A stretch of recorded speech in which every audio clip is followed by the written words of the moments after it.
Salut. Cette vidéo va te permettre de faire un tour n'importe quand, n'importe où, sur n'importe qui, avec seulement un petit objet. Généralement tu prends une pièce, mais ça peut être n'importe quoi. Tu peux totalement l'emprunter, faire ce que tu veux. Il faut simplement un petit objet qui tienne dans la main sans que l'on voit ce que tu as dans la main. Par exemple, un paquet de cartes, tu vois, ça marche pas. Ok, t'as compris quoi. Moi, en général, ce que j'utilise, c'est une pièce de la taille d'1 $, et donc je vais l'utiliser dans cette vidéo. Je vais te donner 3 techniques que j'utilise qui vont te permettre de trouver quasiment à chaque fois, avec je dirais 80% au moins de réussite, dans quelle main la personne à qui tu fais le tour a mis la pièce. Directement, on passe à la première technique. Je l'ai appelé le clin d'œil. Pourquoi? C'est pas réellement un clin d'œil. Quand tu demandes à la personne de choisir une main et qu'elle choisit sa main et qu'elle tend ses mains, quand elle tend ses mains, si tu fais très attention à ses yeux, tu verras une sorte de légère vibration, comme si ça durait une demi-seconde et que ça revient directement. Et simplement, ses yeux vont faire très rapidement un coup d'œil du côté. Ça n'arrive pas à chaque fois que la personne tend ses mains, mais quand ça arrive, vous pouvez être sûr à 90% que c'est la main dans laquelle se trouve la pièce. Des fois, vous allez avoir un doute, vous allez vous dire « Non, elle l'a pas fait là, j'ai l'impression d'avoir vu, mais si vous avez un doute, c'est qu'elle l'a fait. » Et dans ce cas-là, tu as une énorme information pour savoir dans quelle main se trouve la pièce. Mais c'est pas tout, tu vas pas t'arrêter là, on va utiliser 2 autres techniques qui vont te permettre d'aller encore plus loin et d'être sûr, encore plus certain que la pièce se trouve dans cette main. On passe donc à la deuxième technique, j'ai nommé le nose-no. Ouais, j'ai pas un accent de ouf. Le nez, c'est pas moi qui ai inventé ce nom. Hein. Quand la personne tend ses mains, la direction de son nez t'indique dans quelle main se trouve la pièce. C'est-à-dire que si elle tend ses mains comme ça, et que tu vois que son nez est axé vers la main gauche, vers sa main gauche, tu peux tout de suite te dire que la pièce se trouve dans cette main. Encore une fois, ça marche pas à 100%, mais ça marche à un gros niveau. Si tu additionnes ça à ce que tu as vu juste avant, alors là, tu es certain que la pièce se trouve dans cette main-là. Mais on a encore une troisième technique. J'ai nommé les mains croisées. Celle-là t'aidera dans un cas bien précis. Si jamais les 2 premières techniques sont foirées, tu te dis j'arrive pas à voir, son nez il est complètement droit ou elle fait que bouger de la tête, alors tu vas utiliser cette technique. C'est très simple, elle met ses mains dans son dos, elle tend ses bras, et quand elle est prête, tu lui dis croise tes mains.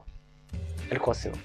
Et automatiquement, la main dans laquelle se trouve la pièce est celle qui a été croisée vers le bas.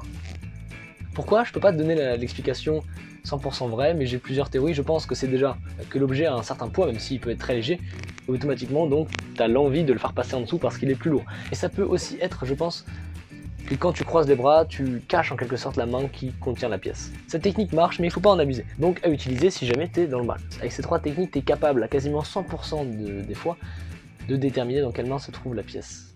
Mais j'aimerais te donner quand même 2-3 subtilités supplémentaires pour t'aider à réussir à augmenter encore ce pourcentage. Ouais, elle est encore plus haut que 100%. C'est de l'arrogance ça? Ouais, je crois. Pour la technique du nose-no, parfois son nez va pas forcément indiquer la bonne main. Tu veux que son nez soit vraiment orienté vers la main, ou qu'en tout cas être sûr qu'il donne l'indication sur la bonne main. Ce qui te reste à faire, c'est de demander à la personne de se concentrer sur la main avant qu'elle tende les bras. Quand elle a ses mains dans son dos, tu lui demandes, une fois qu'elle a fait son choix, de se concentrer sur la main dans laquelle se trouve la pièce, de sentir pourquoi pas le poids de la pièce, de vraiment bien se concentrer et d'imaginer la pièce dans sa main. Et quand elle tendra ses mains, automatiquement son nez sera orienté du bon côté et de façon quand même assez importante. Deuxième astuce qui aurait presque pu être une technique. C'est très simple, quand la pièce est dans une des mains, en général la personne a tendance à la cacher, donc elle recule légèrement l'épaule, elle essaie de la cacher, tu vois. Donc si tu as vraiment l'impression, la sensation qu'elle cache la pièce, qu'elle cache une main, qu'elle met en retrait une main, c'est très probablement que la pièce se trouve dedans. Et donc tu peux rajouter cette astuce-là aux autres techniques et augmenter encore tes chances. Si vraiment, avec toutes ces techniques-là, tu trouves que c'est pas assez et que tu as envie d'avoir un 100% de réussite, alors je vais te donner une dernière astuce, qui est, je trouve, assez intéressante, mais pour autant moins impactante, je pense. Tu vas simplement demander à la personne de se mettre dos à toi, tu te mets également dos à elle, tu lui dis de choisir une main dans laquelle mettre la pièce, et une fois que c'est fait, tu lui dis de mettre la main au niveau de son cœur, par exemple. Tu lui dis de mettre la main au niveau de son cœur ou au niveau de sa tête. Et tu vas simplement lui parler le temps que sa main reste là-dessus. Et tu vas lui dire, tu peux lui sortir n'importe quelle excuse, c'est pour qu'elle réfléchisse bien, pour qu'elle visualise bien, pourquoi pas, dans quelle main se trouve la pièce, ou alors c'est pour qu'elle ressente dans quelle main se trouve la pièce. Et toi tu vas lui parler pendant peut-être environ 30 secondes. Et une fois que c'est bon, tu lui demandes de tendre ses bras, de se retourner, tu te retournes en même temps, et tu es instantanément capable de deviner dans quelle main se trouve la pièce. Pourquoi? Parce qu'en fait, quand tu lui demandes de mettre la main sur le cœur ou sur la tête, le sang a plus de mal à couler puisque la main est en l'air. Et donc, tu auras une main qui sera plus blanche que l'autre avec moins de veines. Cette technique, je la trouve vraiment très efficace et pour autant, je l'utilise pas vraiment parce que je trouve pas ça très naturel.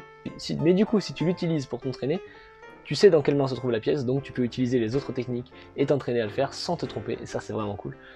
Donc pourquoi pas l'utiliser comme entraînement. Le mieux c'est que tu ailles tester ça directement maintenant sur quelqu'un d'autre. Donc voilà, c'est la fin de cette vidéo. J'espère que tu vas te servir de ces techniques et que directement après la vidéo, tu vas tester ça sur les gens qui sont chez toi. Parce que la seule chose qui te reste à faire pour que ça marche, c'est de l'essayer. Sinon, si tu me connais pas, je m'appelle Charlie Head, je suis mentaliste et je te fais des vidéos autour du mentalisme, c'est-à-dire que je t'apprends des tours de mentalisme, je te bluffe à travers la caméra, et je vais également dans la rue ou chez des potes ou chez des youtubeurs pour leur faire des tours et les bluffer. Donc si tu aimes bien ce genre de vidéo, n'hésite pas à t'abonner, et si cette vidéo t'a plu, n'hésite pas à liker. Moi je te dis à la prochaine, ciao.